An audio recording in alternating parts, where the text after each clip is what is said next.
Well, kia ora and welcome into the Harness Half Hour, proudly brought to you by Airpark Canterbury and HRNZ Marketing. I'm Jess Smith, and this week on the show, we chat to Brent Mangos regarding the Devils' Own's impressive fresh-up win in the Winter Cup at Alexandra Park last Friday, Sandra Mounce following her win with Clifden Clowers on Sunday at Timaru, and Keryn McElroy of Addington Raceway joins us to discuss Cup Week hospitality. Plus, we have our usual bookie update with Richard Wilson. But first, here are this week's headlines. At Alexandra Park, the 2019 Winter Cup was taken out by the Devils' Own. Now trained by Brent Mangos, it was the horse's first start for over a year and saw the former talented juvenile collect his fourth career win. While down south, the Timaru Winter Cup was won by Smarter VC for trainer Matt Purvis and driver Samantha Otley. It was the seven-year-old's fifth career win and Matt Purvis's 11th training win for the season. And a reminder, don't forget the Macmillan Equine Feed Junior Drivers Championship will be held this weekend. First round of heats will be at Addington on Friday night, then Sunday on Rangiora will see the conclusion. Good luck to all of the competitors this year. Well, of course, as mentioned, the Winter Cup at Alexandra Park last Friday night was taken out by the Devils' Own. And joining me on the podcast this week is trainer Brent Mangos. Brent, congratulations. You must have been thrilled with that fresh-up performance. Yeah, Jesse, look, he went great for his first run. He hadn't raced for 18 months, and yeah, it was an ideal run to start off with, and he went good. And in terms of how the horse came to be with you, can you explain for our listeners how he ended up in your stable? Well, yeah, he had a stint over in Australia, in Sydney with Mark and Natalie, and he had done a hock operation. For some reason he had to come back and have a hock operation, which he went to Matamata for. And then of course when they did that, the veterinarians there also had a back suspensory they found on the same leg. So he had that done as well, and all credit to the people on the veterinary side of it. They spent a lot of time with him and did the recuperation with him and had him on a treadmill for probably a month or so just before I got him. But look, it's been a long time, but it's just been one of those things. I probably don't think it done the horse any harm. He's really filled out, and he's a big, strong horse now, and he's got no leg issues at this stage. Yeah, which is fabulous to hear, and I guess it's a situation that you've got to just keep an eye on and carefully manage as he's building up fitness. Yeah, pretty much. We've just slow. Like as I say, he did a treadmill at the veterinary clinic for a month, and then we spent 4 months from the time I got him to the time I raced him. So he's done a lot of groundwork and a lot of slow walking on the walker. I've got a walker machine here, and he goes on that once or twice a day, whatever the work routine suits. He walks every day on that, and I've got the swimming pool as well. But I started swimming when we first got him, but coming into the winter, I haven't had a lot of joy in swimming horses over the winter time. So, touch wood, he doesn't need it. So he just goes on the walker machine and does his work like that at this stage. He's a lovely horse to do anything with, and he's one of those guys, Jesse, he doesn't knock himself around. He's very laid back, so of course that helps him as well. Yeah, and when you look at his pedigree too, he's got a lot to live up to, given that it's a family of Auckland Reactor and Devil Dodger. There's a lot of depth in that family. Oh, for sure, and it's a family just too that has got better with a bit of time. So there's not a lot of 2-year-olds out of that family. He was probably the exception of them all as far as his 2-year-old racing was concerned. So yeah, as I say, it could have been a blessing with giving him a bit of time or a bit extra time. Having a 3-year-old career and missing it could well have been a blessing, because he's certainly come back good, and he's probably. I think he feels like a good horse when you work him, and I'm sure probably another 2 or 3 months down the track, and he should be a little bit better as well. Yeah, and would you be penciling any long-term plans for him at the moment, Brent? Or are you just seeing how he's coping with coming back to the track? Well, at the moment, just look, we're going to just give him an easy fortnight. He'll just walk on the walker one day and jog the next. I'll just back off him. As I say, he's done a great job in the preparation he's had. So, our long-term target is obviously November. And if he's shaping up in that grade at this stage, well, of course, he's got the Dominions right on your back door. So, they're big steps, but as I say, I wouldn't be surprised if he copes with them. He may not be beating them in that grade, but he will be very competitive, I'm sure. Yeah, and it'd be really nice for you and the team to have a horse, competing on your home back doorstep pretty much in those interdoms. Yes, it definitely would be. It'll be great to have something if we can get him there, and if he's going to be competitive, it'll be great to have one there. So that's our long-term goal. But as I say, the horse will probably tell us as we go along where his destiny will be. But I would say he's he'll measure up to the good horses, I think. Yeah, it pays not to make too many plans in advance because horses know how to change those plans, don't they? They definitely do. They could be up one day, down the next. Oh, yes, exactly. As long as he stays sound, Jess, I'm sure he'll always be thereabouts in those type of races, I think. Oh, fabulous. And in terms of your own personal side of things, Brent, there's a big milestone not far away, getting pretty close to the 1,500 driving wins. Is it? Okay. Yeah. All right, you've told me something I didn't know. There you go. 1,492, so I'm not going to put the pressure on. No, okay. Yeah. Yes, will be. Obviously, having that kind of number sitting around the driving career, it can give you a little target to reach towards. But it just must be a real thrill to be able to reflect on your career and already being able to have that many winners. Yeah, no, it's been great. Just to be honest, probably the last 2 or 3 years, I haven't sort of travelled around much to get other drives. They're just around here, So probably don't get as many as we used to back in the day. But it's been very good. And I've been very lucky to have good horses too along the way to drive. So can't complain. Is there any horse that in particular, Brent, stands out for you as one that's fond in the memories? I've driven a lot of good ones, back in the day. Luxury Liner, Franco Ice, they were great horses, To be able to drive them probably when you're sort of 20, 25 years old, it was probably a big thrill. But probably in the later years, is obviously, Better Cover Lover. Yeah. She would be the best. Yeah. Oh, yeah, she was a remarkable mare. And some of those horses you mentioned, it just... You must, as you say, a real highlight to have them associated with your driving career. Brent, thank you so much. I know you're a busy man, you've got horses to work and the like, so thank you for your time and congratulations again, getting a horse fresh up after 18 months to win. That's an awesome achievement. No, thanks very much, Jess. And in social media news headlines, starting off with New Zealand, Zachary Butcher trained his first winner when Zeus Bromack was victorious at Alexandra Park on Friday night. Well done, Zach. And Megan McIntyre also recorded her first win as a trainer at Forbury Park when Go Kiwi won the junior driver race. Well done, Megan. They both feature on the HRNZ Facebook page. And Life After Racing also features on our social media and website with Born to Be a Star featuring on children's television show Fanimals. From Australia, the All-Stars team started their Queensland campaign in good form, picking up the Quinella with Self Assured and Jessie Duke on Saturday night. You can check out the Aussie news on the HRNZ website for full information on what's happening across the ditch. And from the US and Canada, check out Harness Racing Fan Zone for the latest on North American harness racing news and events. They have some quirky things on there, including a video from last week that shows driver Jody Jameson spotting something unique on the track during the prelim.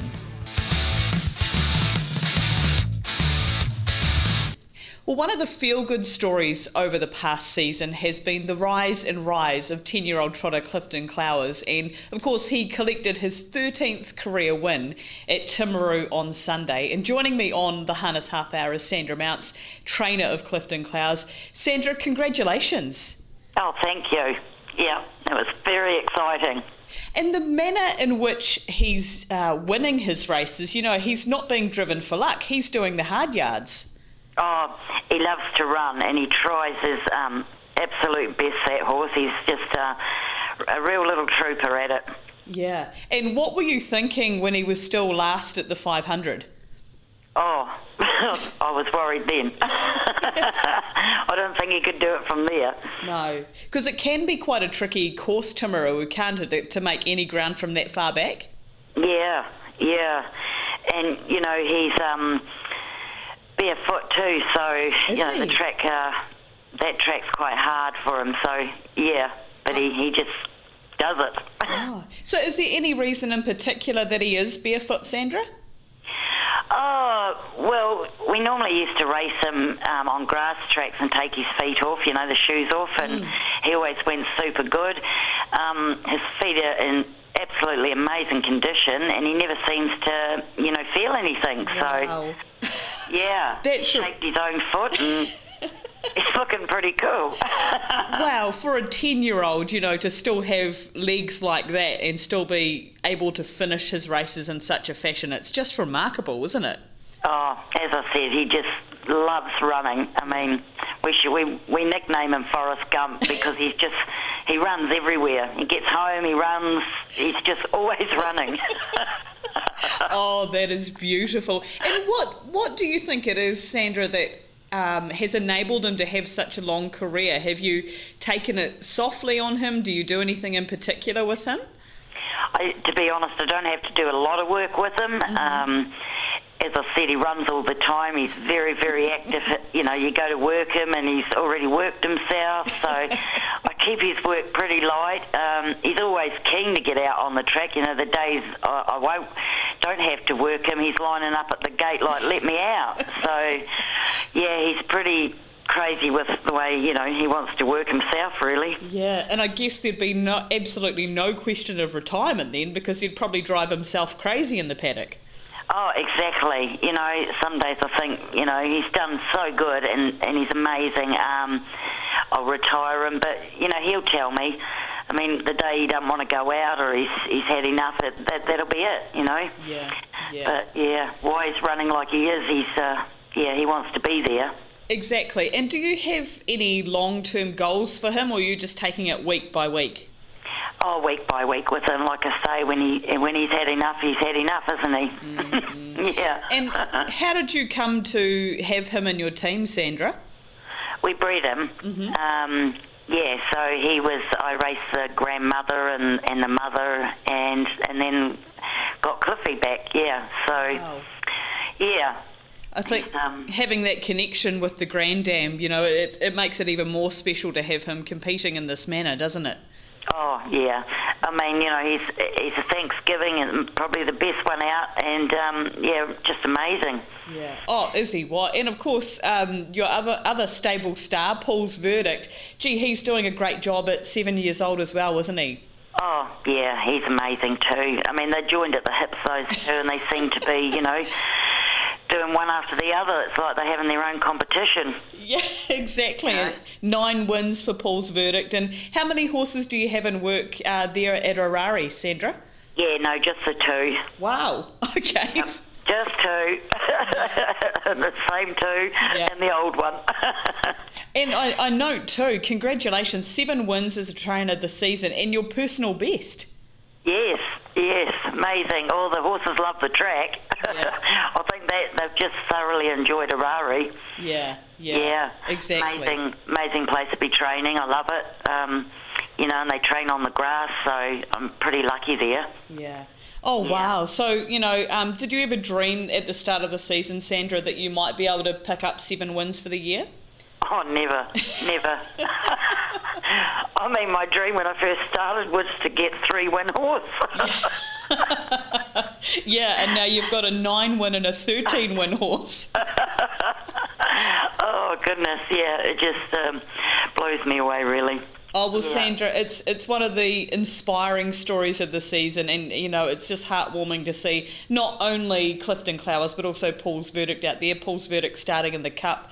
Your story is one of the really feel-good ones of the season, so congratulations again. Yeah. Thank you so much. Airpark Canterbury is Christchurch's only 24/7 privately owned off-site airport car parking. If you feel strongly about supporting privately owned business, support Airpark Canterbury. It's only a short drive to the airport in the Airpark Canterbury free shuttle. So if you want the cheapest parking option around, try Airpark Canterbury. Call 0800 Airpark or online at airparkcanterbury.co.nz. There's always a park for me at Airpark Canterbury.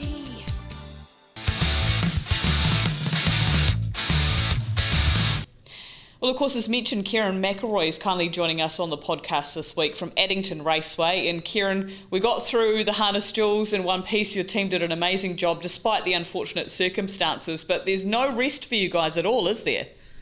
Hi, Jess. Hi, everyone. No, we loved hosting the IRT Harness Duels for the very first time. We've received amazing feedback, which is just amazing. But as you say, no rest for the team, which we're very excited, obviously. Addington Cup Week hospitality goes on sale this afternoon. Yeah, perfect. Okay, so Cup Week hospitality going out this afternoon. Now, I know if people are outside Canterbury, they might have some comprehension, but this is an eagerly awaited time for people who are wanting to get into those tents and marquees, isn't it?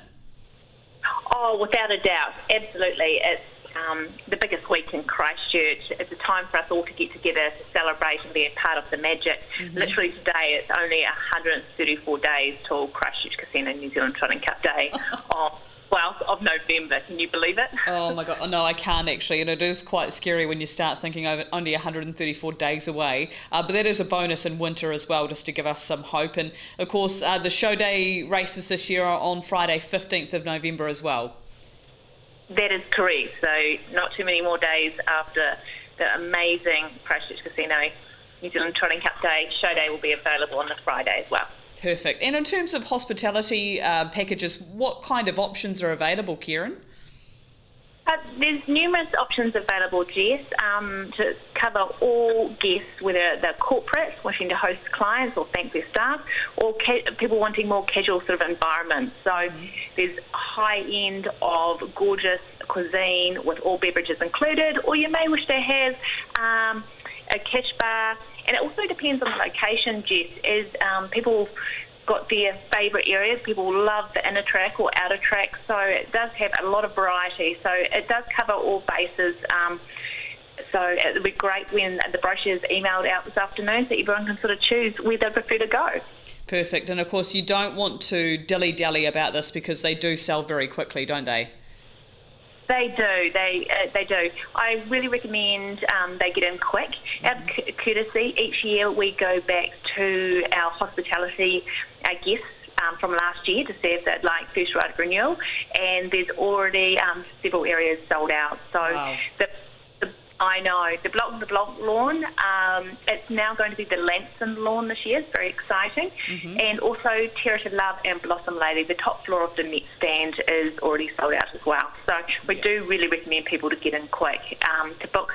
And EDM and social media will be advertising it, but the best way to go to our website of addington.co.nz. And of course, Lanson Champagne was a massive supporter of IRT Harness Duels, and despite those areas being sold out, Keryn, people still have the opportunity to enjoy Lanson in some of the areas? They do. Yes, it was very well received, wasn't it, Jess? Johnny Globe marquee this year is the area on the outer track down on the big marquee. It's about 400 to 500 people this year coming around up from the home straight.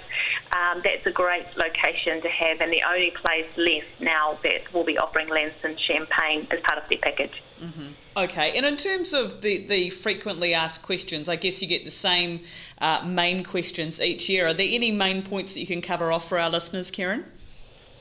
Oh, definitely. For Christchurch Casino New Zealand Trotting Cup Day, the biggest one is how's the cup coming in this year. So in due course, we'll be able to reveal that. And we're also looking at all corporate and public areas for the bands. Mm-hmm. So watch this space again for that. That will be announced in due course. When they see the brochure, they'll also see it rebranded, so it's really bright, fresh colours leading into spring, and it's a very exciting campaign leading into 2019. Absolutely. And about show day, I guess, that's the public holiday, and, people are also turning their attention to what's happening there. What do people need to know about show day this year, Keryn? Show day... Lanson Champagne will be offered in the Terra to Love Lounge, mm-hmm. So definitely get in quick if that's the preference for yourself.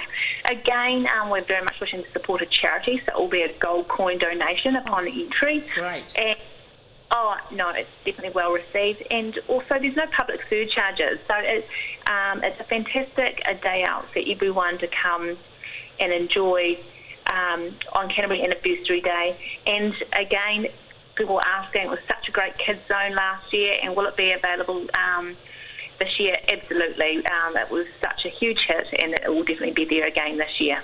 Exactly, and a lot of people like to have that alternative option because nearly, most of Canterbury decide if they're going to go to the show. Usually they go on that public holiday, so it's nice to have a family-friendly alternative, and that was indicated in the huge turnout of families last year, Keryn. Oh, it was. No, they absolutely loved it, but they also loved coming to see the Kids Kart final as well, amongst the amazing races on show day.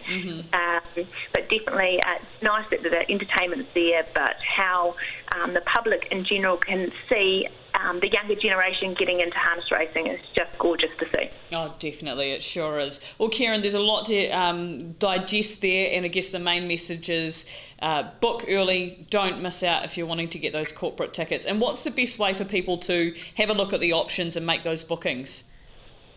The best option is to go to our website of addington.co.nz and straight there on the homepage you can direct through to the link that's got the full brochure, the map, so you can see where you could be on the day. And if you do have any questions, Joanne McMaster is your point of contact for hospitality, and that's joanne.mcmaster@addington.co.nz. Fabulous. Well, Keryn, thank you so much for your time, and I'm sure that's going to be popular as ever. Keep up the good work, you and the team. Oh, thanks, Jess. Look forward to talking with you again next time. Thanks.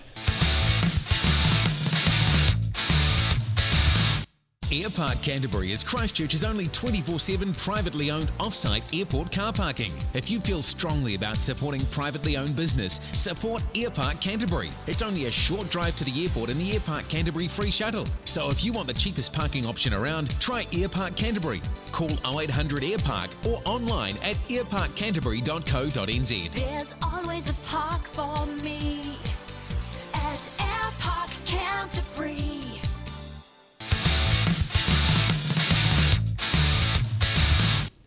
Well, joined again by Richard Wilson. Of course, every week we catch up with the Bookmaker's desk from Petone and find out what's happening in the punting world. And Richard, looking at the past week, it looks as though it was a tough week with a few multis getting home. Yeah, I haven't. The weekly report hasn't quite come through yet, Jess. But I would say, just from what I was seeing, there seemed to be a lot of multis, more than usual, getting home, and of course there was a few nice single bets as well. So yeah, tough week for us. Okay, so starting off with Thursday night at Forbury, how did things start off for you there? Yeah, it was a fairly good start for the punters, particularly multi ones. Not a lot between the top few bets on the night at Forbury.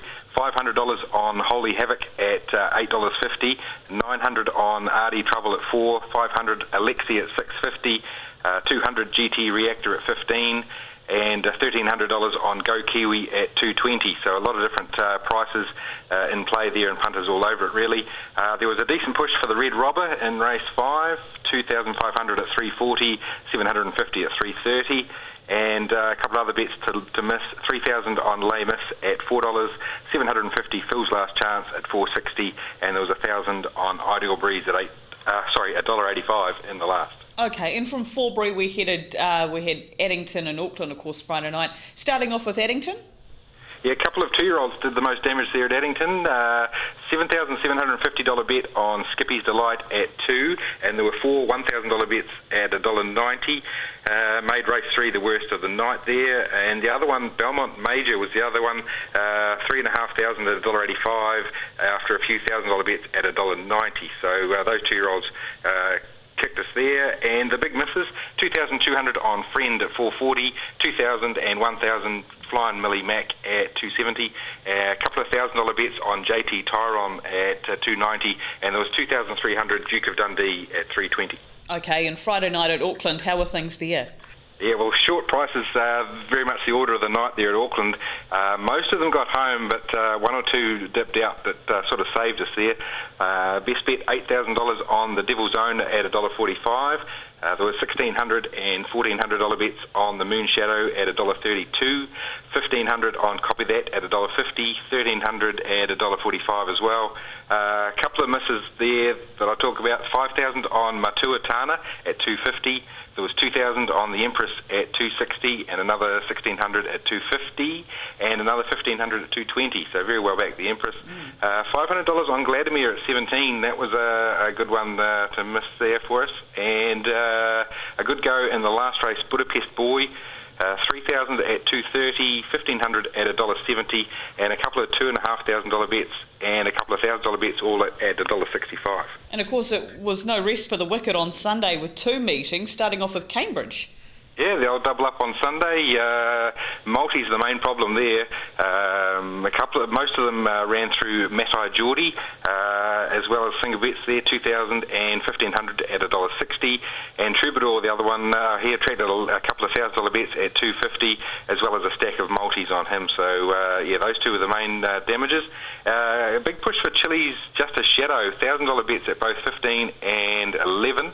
So that one helped us out a little bit. And 2,200 on Anam Nunu at 240. $1,000 bets on All on Black at 550, and Live Reactor at 330 helped us out. Okay, and what about Timaru at Far Lap Raceway? How did you go there? Yeah, it was an interesting day there. There was a sustained go on JR Fulham, which paid off there on Sunday. He opened at $6, backed right into $3.80. Largest bets were 1,000 and 800 at the 380, but there were stacks of $300 to $500 bets at most prices in between. And the other big collects on the day there, 12,000 on the Kike to run a top 3 position at $1.45. $1,000 Mountain Reactor at $4.40. Against the JR Fulham flow in race 3, some big bets on the debutant there, Distinguished Taste, $4,000 bets at both 250 and 210, and sandwiched in the middle there, a $3,500 bet at 230. So it was really a 2-horse race in punters' minds there, that race 3. And also missing out there, 3,700 on the Kike at 390, 1,100 Mila Kunis at 350, and $1,000 on Mordecai at $8.50. Yeah, okay, so a few sweaty brow moments by the looks there for you guys. And multi of the week / year you found? Yeah, this is a beauty, isn't it? Yes, $20 5-leg multi at Timaru, Melton Reactor at $4.40, JR Fulham $3.90, Clifden Clowers at $3.50, Smarter VC at $3, and Flamboyant at $7. That returned $25,225 and a 20-cent piece. Oh my God, that is outstanding. $20 into 25 grand. Well done to that punter. You deserve every single cent of that. And of course, each week we highlight the best and worst cash out options of the week. Of course, a new feature with the TAB. What's the best cash out for this week, Richard? The best one I saw there, a $30 multi, mainly at Timaru on Sunday. Already gone $2.05 to run the top 3. Smarter VC to win at $2.90, and they were finishing up there on the Warriors head-to-head at $1.59, but so that was set to return $283. Very wisely cashed out for $120 before the Warriors were pipped by an extra time drop goal from the Penrith Panthers. So a very wise choice there from that punter. Yeah, definitely. And what about the worst? These ones always hurt. Yeah, $5 box multi here at Timaru again. JR Fulham at 6, Flamboyant at 9, Clifden Clowers $3.70, ending on Smarter VC at $3.30. So that $5 box multi would have returned $701, but got a bit nervous there and cashed out for $348 before Smarter VC got home in race 7. Okay, well, worst cash out option there. Of course, we highlight those each week. And looking at the week ahead, busy enough. Of course, we've got Junior Drivers Champs sandwiched in there as well. Yes, indeed. Addington and Rangiora on Sunday, but before that we've got Forbury Park Thursday, Addington and Friday again double up on the Friday, and Rangiora round out that Junior Drivers Championships. Hopefully we will have a market on that, and that finishes on Sunday. Fabulous. We'll look forward to covering that all with you again next week. We'll let you go and enjoy the rest of your day off in beautiful Wellington. Yeah, beautiful, stretching it a bit less. Not too bad though, a wee bit overcast, but yeah, we'll get something done today. Oh, good. Thanks so much, Richard. Thank you. And harness racing wise, what's coming up this week? We start on Thursday night, of course, back to Forbury Park in Dunedin. Friday night again, we'll have a double header between the Metropolitan tracks, Alexandra Park, and of course Addington Raceway. And on Sunday, Rangiora will host the conclusion of the Junior Drivers' Championship. And that's it for this week's Harness Half Hour. Thanks to Airpark Canterbury and HRNZ Marketing. Don't forget the Harness Half Hour podcast, of course, available on the HRNZ website, through our Facebook page, on the Punters Lounge on tab.co.nz, and of course you can find us on Spotify and iTunes.